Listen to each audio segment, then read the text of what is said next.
Okay, picture this. It is late, maybe 8:45 p.m. Mhm.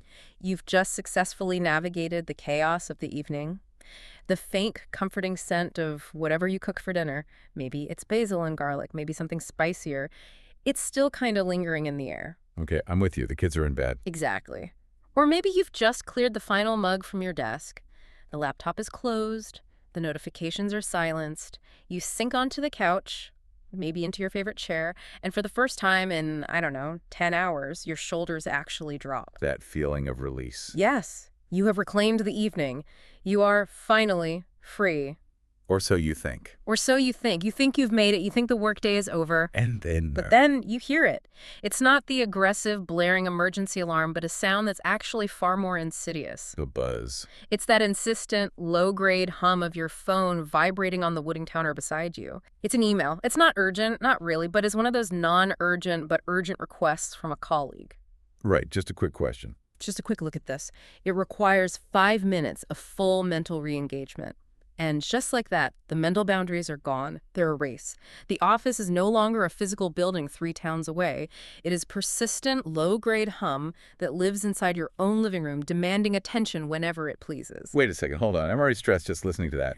We were promised the great liberation. Right. The entire point of this whole flexible work revolution was to escape the tyranny of the fixed location, the fixed schedule. We were supposed to gain control over our lives. Yeah, our calendars. So why does the reality feel like we just traded the miserable hour-long commute for never actually being truly off? It sounds like we exchanged one transparent physical cage for a much larger, more porous, invisible one that follows us everywhere.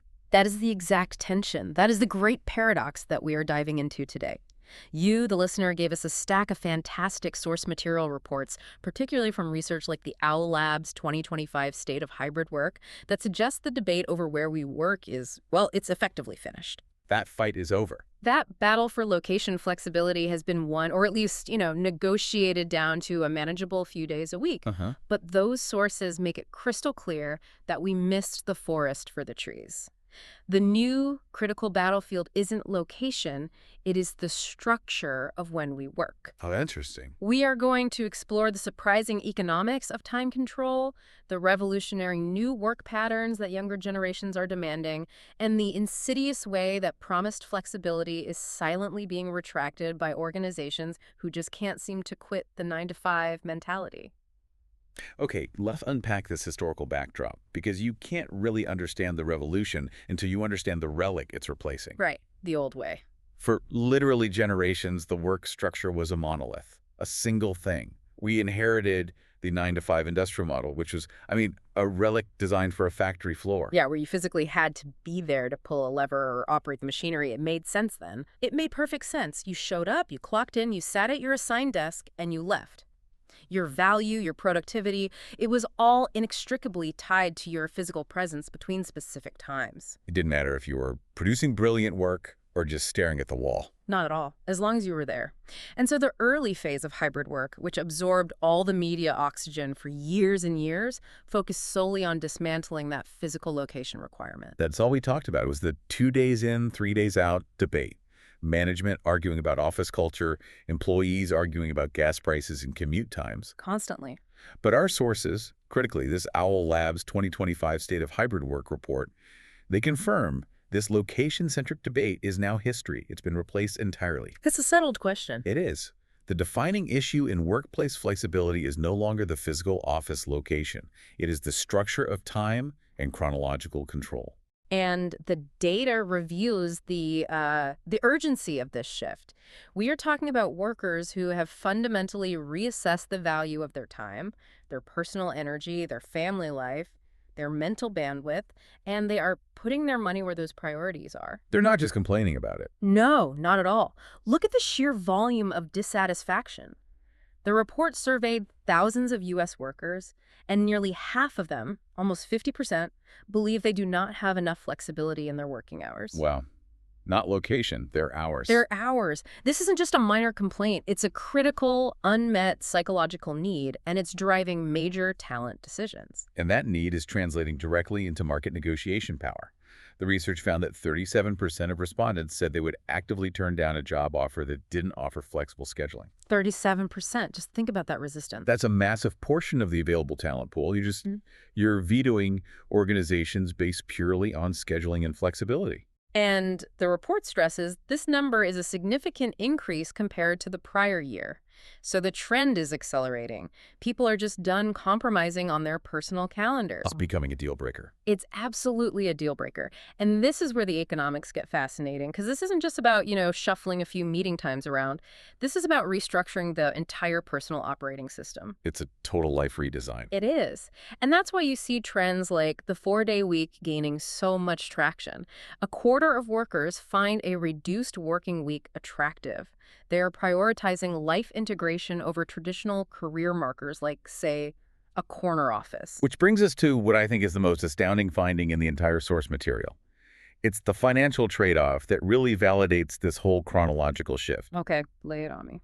To secure more control over their hours, whether that's a 4-day week or just flexible starting and stopping times, workers are willing to surrender a substantial chunk of their compensation. You mean take a pay cut?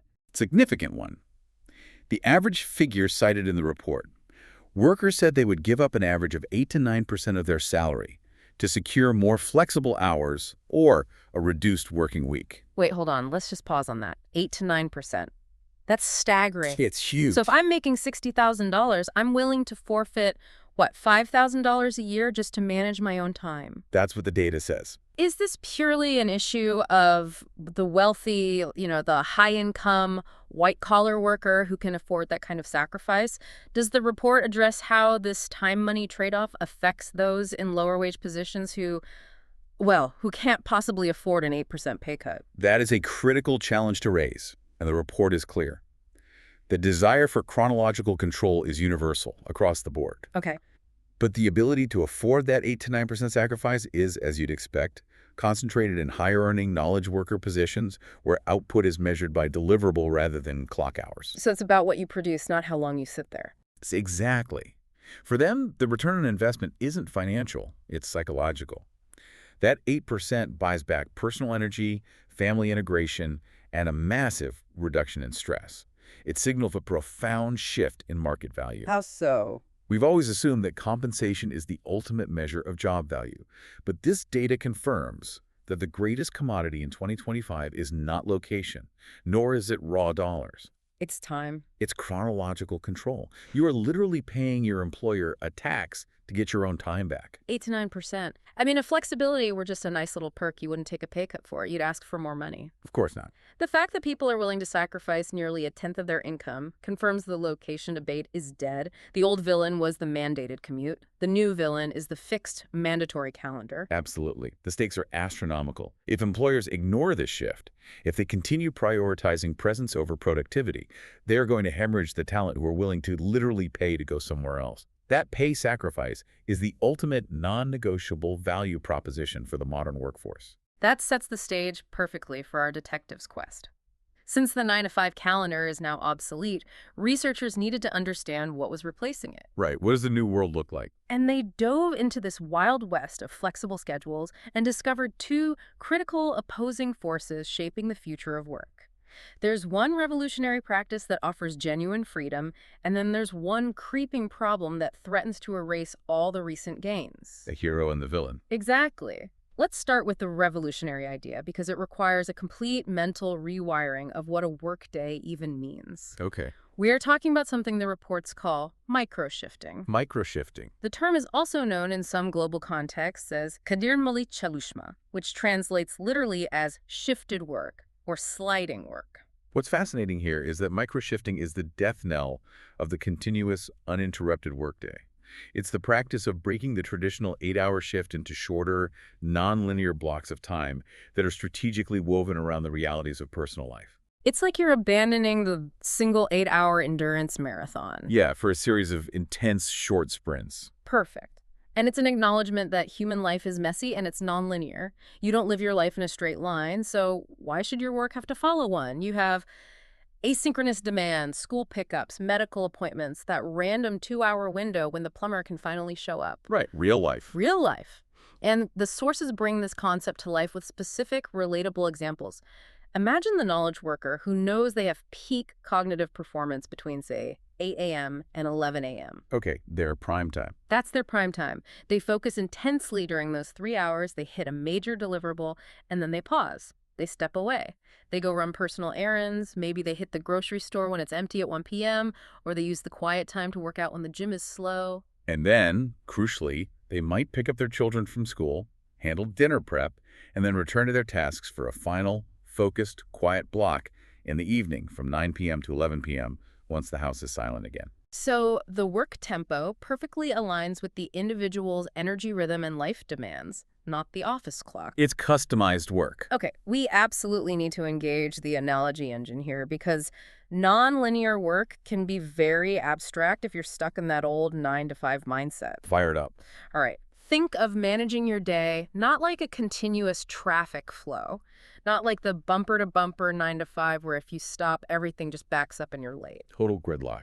I know that feeling all too well. Yeah, exactly. Instead, think of it like a video game where you have infinite save points. Oh, okay. I like this. You play intensely for an hour, you achieve a major objective, maybe defeating a sub-boss or securing a resource, and then you hit save progress. And you could just walk away. You can stop playing instantly, handle a life event, and when you return, you pick up exactly where you left off. Your progress is maintained, but your time is segmented and protected. It's an efficient burst economy, not a continuous grind. Yeah. But that analogy perfectly captures the modular nature of the work. This system only works if the organization trusts the employee's output. 100%. And if the work itself can be asynchronous. It requires a significant shift in management style away from monitoring inputs, like presence, to monitoring outputs, which are the results. And this modular approach is quickly becoming the non-negotiable expectation for the rising workforce. The report details the demographics driving this.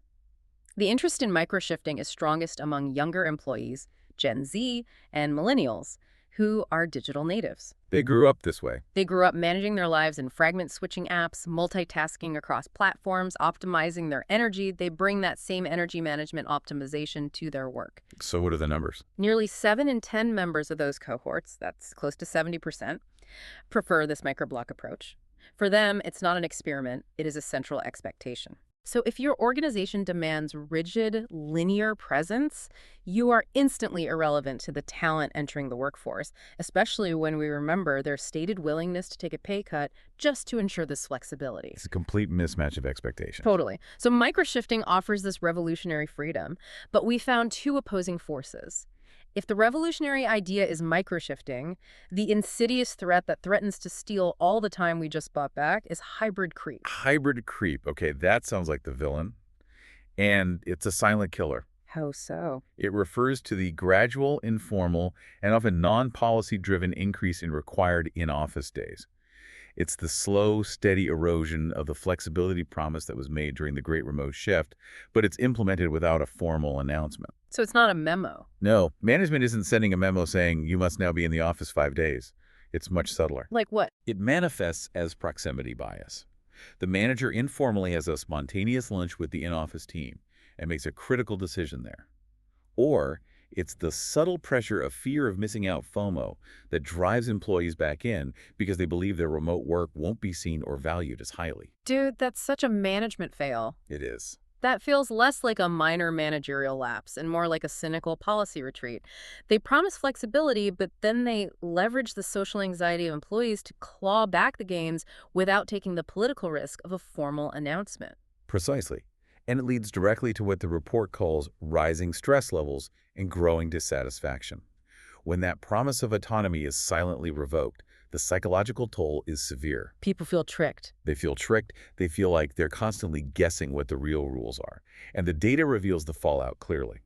Workers forced into the office full-time reported significantly higher levels of burnout and disengagement compared to those who maintained remote freedom and scheduling control. So the forced soft return isn't just inefficient, it's actively toxic to morale and trust. 100%. It's the worst of all worlds. You Right. lose the time you fought for, you're commuting again, and yet you're still not getting the full social or collaborative benefit of being in the office because half the team is operating on a different schedule or is still remote anyway. You're paying an inefficiency tax. Yes. Absolutely.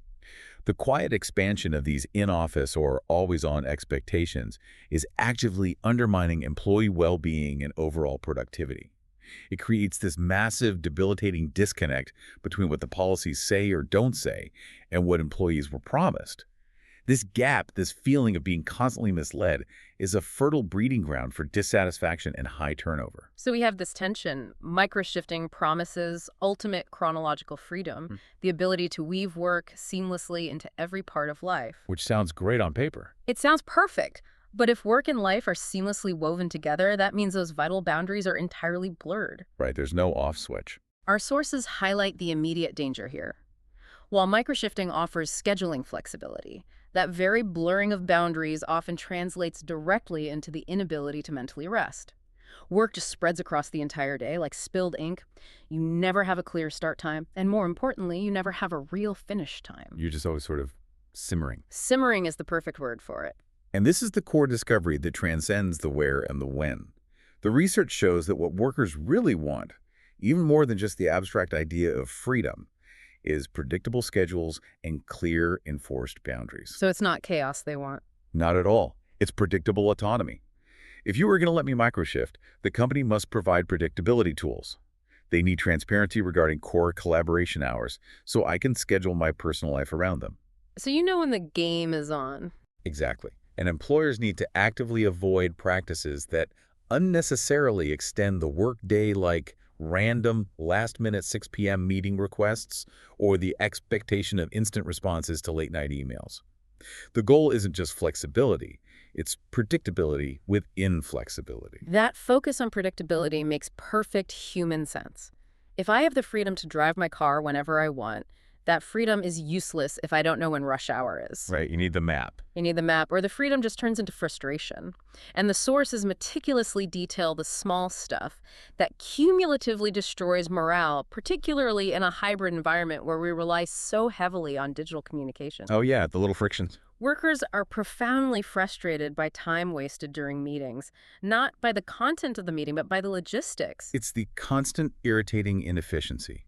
We're talking about technology that lags, delayed starts because someone can't connect to the shared screen, or perpetual connectivity issues that force people to repeat themselves 3 times. Oh, that's the worst. Sorry you cut out there. And think about the cognitive load. You're managing a physical room and trying to manage the remote attendees at the same time. It's exhausting. These seemingly small inefficiencies, as the report calls them, have a massive psychological impact. They destroy collaboration. You might have carved out a precious hour of focused time for that meeting, utilizing your microshift window. Only to have 15 minutes of it eaten up by technical friction or connectivity failures. You're left feeling depleted and completely unproductive. It feels like a total waste. Exactly. When your workday is already fragmented by microshifts, having chunks of your valuable scheduled work time eaten up by frustrating technical failures feels like a betrayal of the flexibility promise.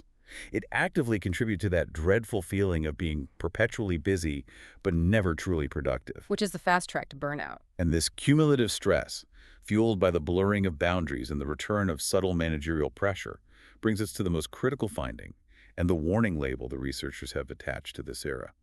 Quiet cracking. Quiet cracking. That is a truly chilling term because we all know a version of this person. We do. It describes the situation where employees appear outwardly fine.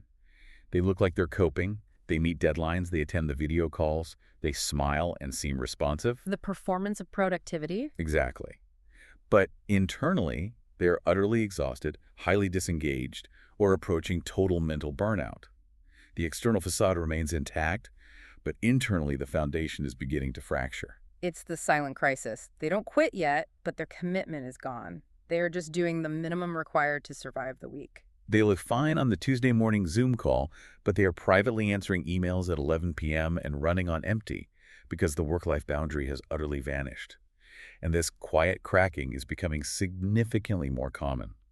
The deeper truth we uncovered in this quest is that while flexibility is necessary, without strict, enforced rules and modeled behavior on when the work game is actually paused. We don't end up with professional freedom. No.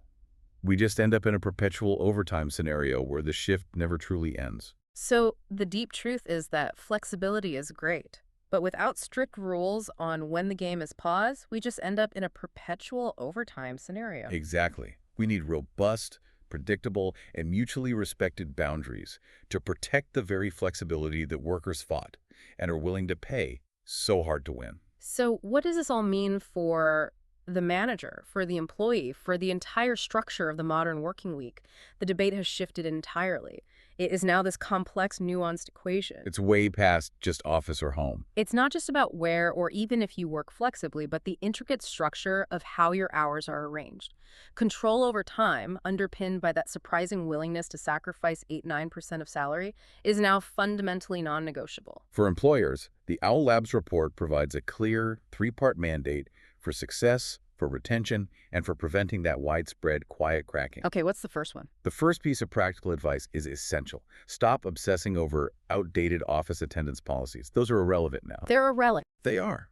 Employers need to actively explore alternative scheduling models, formally embrace and train managers on how to handle microshifting, and experiment seriously with reduced working weeks, especially if the employees are demanding it so forcefully. Trust your people to manage their time and measure them on output, not seat time. Point 2 focuses on the crucial role of technology. We established that failing tech is a massive contributor to burnout and lost time during valuable hybrid interactions. Right. Technology must actively support seamless, low-friction hybrid collaboration rather than creating frustrating inefficiencies. If your communication and meeting platforms are causing people to waste time with connection issues, dropped calls, and interface failures, you are taxing their mental energy unnecessarily. You're creating the problem you're trying to solve. Precisely. Effective seamless tech is now a critical infrastructure requirement for microshifting to succeed. It's the glue that holds the flexible schedule together. And finally, the most critical point, relating directly to that silent crisis we discussed. Actively monitoring employee well-being to avoid that silent implosion of quiet cracking. Which means you can't just look at spreadsheets. Organizations cannot assume that just because employees are hitting basic targets, they are mentally healthy. They must implement check-ins and cultural standards that protect boundaries. If people feel compelled to be on all the time because the boundaries are so porous, and management doesn't model disconnecting. Right. If the boss is sending emails at midnight, you're going to get an explosion of burnout and eventual high turnover. Leadership must actively enforce the breaks and defend the time off required for restorative rest. This raises a really important question, though, one that loops us back to where we started tonight with that silent vibration on the counter. The 20th century established boundaries institutionally. 8 hours work, 8 hours rest, 8 hours for what you will. It was a societal defense mechanism against industrial overwork. It was a clear line in the sand. A very clear line. If modern life, with microshifting, remote access, perpetual connectivity, if it allows us to perfectly fit work into any tiny pocket of time, the ultimate, most difficult challenge moves from the company policy to the individual, to self-discipline. It's on us now. It is. The office might be closed, but the server is open, the laptop is sitting right there on the kitchen counter, and the notification is just a hum away. How do we successfully define and defend the boundaries necessary for truly productive, restorative mental rest when the office is literally always open on our devices? When work can fit anywhere, we face the self-imposed task of deciding where exactly to put the stop playing button. That is the essential, profound question that remains long after this deep dive is over. What an eye-opening journey into the economics and psychology of time. We started with the silent vibration of a late-night email, and we ended up with the blueprint for the future of work and, really, the protection of sanity. We covered huge ground today. The transition from location to time is the critical workplace issue, the revolutionary concept of microshifting, that video game save point approach to work, and the high price people are willing to pay for control over their time. That whopping 8–9% salary cut still gets me. It's a powerful number. And crucially, the two systemic villains, the management stealth move we called hybrid creep and the devastating resulting silent collapse of morale we now know as quiet cracking. Our final thought for you, the listener, is this. Analyze your own boundaries right now. Are you truly benefiting from the microshifting freedom, finding productive flow around your life? Or are you secretly falling victim to hybrid creep, finding your work bleeding into every corner of your life? The next step in this flexibility revolution requires you to be the most demanding and disciplined CEO of your own chronological schedule. We'll catch you next time for the next deep dive.